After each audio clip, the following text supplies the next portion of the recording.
Hey there, in this video I will show you how to order checks on Chase. Even in today's digital world, checks are still useful for payments and important transactions.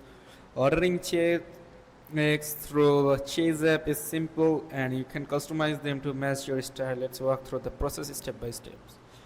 Log into your Chase account, go to your browser, search for Chase app.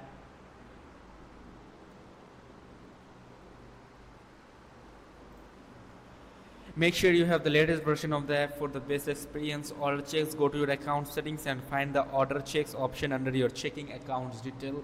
Make sure to sign in. Now customize your checks. Browse through the available check designs and pick one that fits your style. Customize your details like your name and address.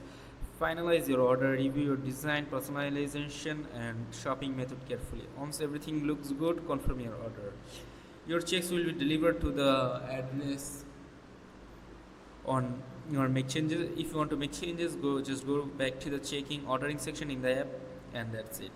If this video was helpful, don't forget to like and subscribe for more tech tips. See you in the next video.